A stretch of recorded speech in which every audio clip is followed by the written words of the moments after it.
Thanks for having me, man. Welcome you, to Paul. thank you. Paul Radio. Just a little bit of some introduction from you. Me? You know what? I learned something this week. I've been, in Kenya. I've been doing a lot of missions, and they introduce themselves differently. And I'm gonna start introducing myself like that now. Okay. So my name is Cold Out Music. I'm born again, and I love Jesus Christ As my personal savior. as my. That's all I'm gonna say. So that's what I'm gonna start doing. But yeah, I'm an artist. Worship leader, worship pastor, whatever you call it, worship pastor, all of that stuff. And I make music. I get to tour, I get to travel. I'm just a creative. Yeah. Cold Up Music. Welcome to Paul Radio. Thanks for having me. This is how we welcome people. Right. At Paul Radio, Paul in the morning. No Cold problem. Up Music is a big name. It's a big brand. Oh wow. You know that? No, I did not. Now you know. No, I know. I had no idea. So who's Cold Up Music? The person? Yeah. Cold Out Music is. I always find this hard to answer because I'm generally very quiet. But I just love doing the simple things. I was saved at 20 years, okay. So I've really been saved. There's saved and there's saved. They're two different things. I've been saved for like 8 years. The righteous fall 7 times. Yeah, just made it past. Okay. So yeah, I'm a family man. I love my family. I love my parents, my siblings. I am an accountancy graduate. Wow. Yeah, so that's something people may not have known. I actually wanted to practice, but God had other plans. I support the best football club in the whole world. Which one? I hope it's not the one I'm thinking. Which one is that? No, it's Chelsea, bro. Well, at least it's not. Thank God it's not Arsenal. Yeah, no, you're safe. No, You're no, safe. come on. You're safe. No, we don't do that You're around safe. here, bro. Yeah, okay, the best in the world. That's the team I support. It's the second best in the world after Manchester United. Come on, man. Yeah, Come after on, Manchester. man. Yeah. That's not true, bro. I'll let you have it. You're on the hot seat, so it's. If you say no, we just open the door. We finish the interview. So good, man. So, but yeah, I'm a quiet guy. I love going for walks. Yeah. A lot of the time I'm to myself or to a very small team. So I love to eat Nigerian food. I love my jollof rice. Jollof. I love my plantain. I love my beans. I love jollof. You like jollof? I love jollof. Do you like it spicy or like? I just like it the way it looks. I've never tasted though. Oh really? I've never tasted. I just love it. Come on, bro. I just like. I feel connected Just by looking at it. By looking at it. I'm like, if I go to Nigeria, this is the one I'm gonna try. And fufu. Yeah. Why the Of name course. fufu? It sounds fufu. It sounds what? Yeah. Fufu. Do you know what I want to try? Is it ugali? Ugali? Ugali. Try ugali. Yeah. Try matumbo. Matumbo. Yes. What is that? Matumbo is some very nice internals. Is especially joking? chicken matumbo. It's very nice. Try it out. Oh, it's very nice. It's very, very nice. You can also try out a motura with some kuchumbari na firipiri from far. You enjoy that. Just Wow. After here, and then look for a place where there's some dust like this. It has to be dusty. Some dusty. Seriously, why? Does it add to the food? Yeah, that's the ambience. Hey, that's so funny. Now, you said you were an accountant by profession. Yeah. What made you switch into what you're doing now? I just thought it was time. God, when God, set apart for something. But there's people who are listening right now. There's a job you're doing. There's a career, and there's your purpose. There's like they're two different things. Okay. I think all of us at some points in our lives need to do things that align with our purpose, which is to know God and make Him known. That's the purpose of every believer. Our career is just something that we do to earn like money or to earn a sort of like a career path. And careers are fine, and sometimes career and purpose can mix. In my case, I just didn't see how it would. So if you're an accountant, you can make a difference in your place of work by aligning it with your purpose. By being your purpose doesn't have to be like evangelizing, but by the way you live your life, you can fulfill your purpose because everyone knows you're different. Yeah. As long as you're doing that, you're putting them together at once. But for me, I just realized I finished my degree. I started working for 8 months. Wow. And then I just said, Omo, as in, I think it's time. And I just prayed about it. And African parents, you know, you want to do music. It's like, what? You know. But when I went to my dad and I said, hey, Dad, I want to do it, he was like, yeah, let's pray. And that's when I knew something was different. Okay. So it was a hard moment, but God had plans. What God had planned. Called Out Music. How did you get this name, Called Out Music? It was from like 1 Peter 2:9, you know, chosen generation, royal priesthood, holy nation, called out from darkness into light. I remember thinking I wanted to make music, but I didn't want it to be immediately recognizable. Okay, that's the guy. Okay. I wanted something that can spark a question like this. Like this one. Exactly. So you've fallen into the trap. But it's good. It's a good trap. It's a good trap. Okay. Tell us a little bit about Love Around. How did you get to do that song? Because let me tell you, in Kiswahili, I love that song. Oh, thank you, man. Thank you. How did it come about? It was just fun, man. Vibes. You're loving around, literally. Like you're spreading love, bro. Literally, and do you know what it is? I think whenever we play that song, the way it makes people feel, is literally how I was in the studio.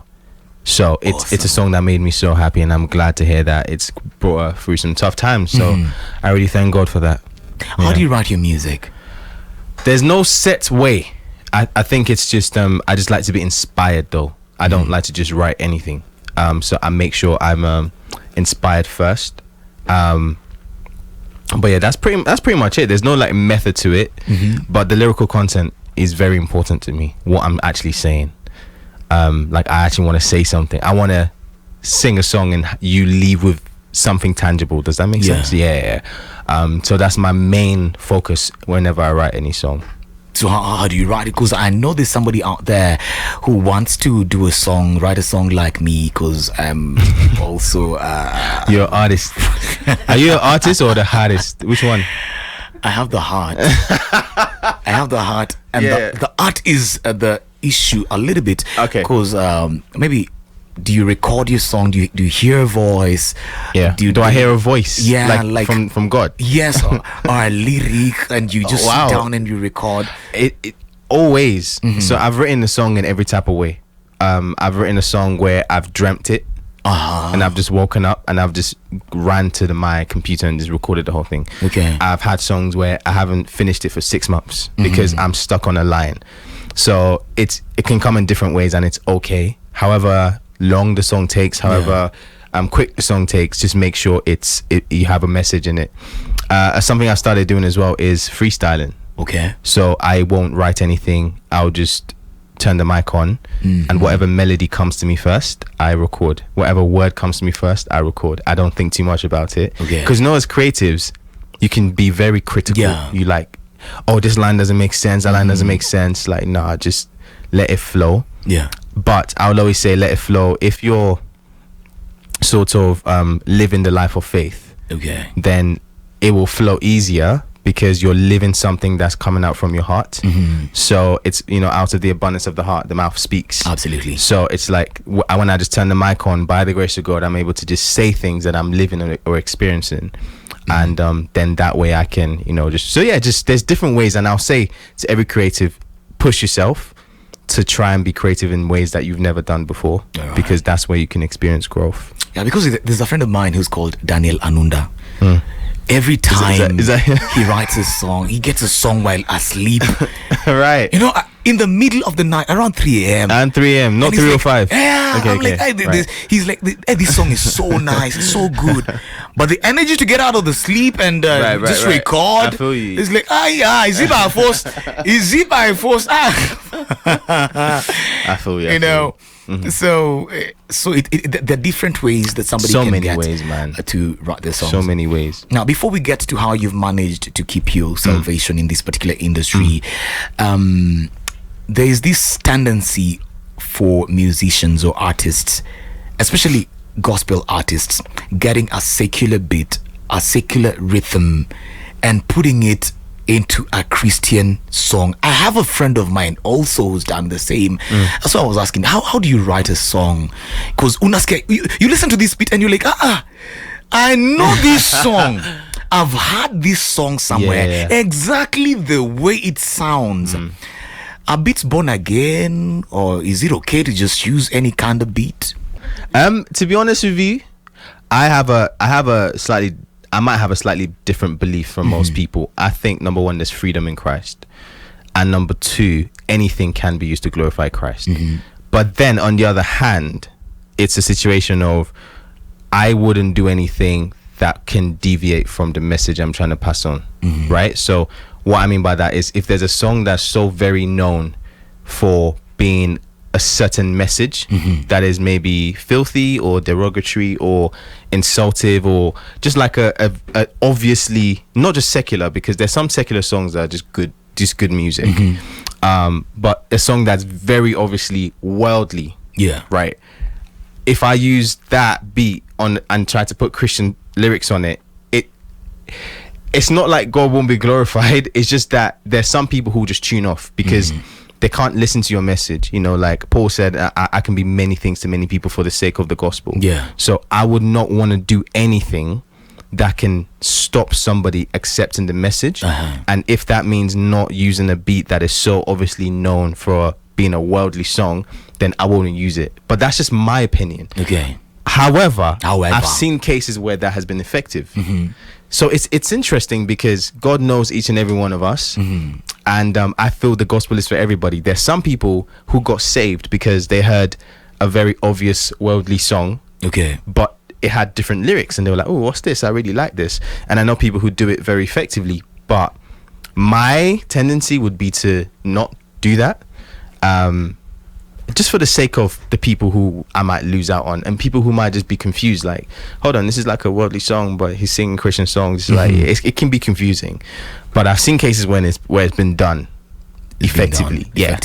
So it's an interesting one. I'll say do what's necessary for your salvation, man. Work out your salvation with fear and trembling. Or we are out here to tremble. No, we are here to like say, I know this one. I know this one. Is the Spirit of God there? and I would just say this. I don't want to break tables, but not every, the same way like we have, secular music and we say, oh, that's secular. There's some secular music that have more. Okay, there are some songs that don't have the word Jesus in it, that have more gospel truth than a lot of worship songs.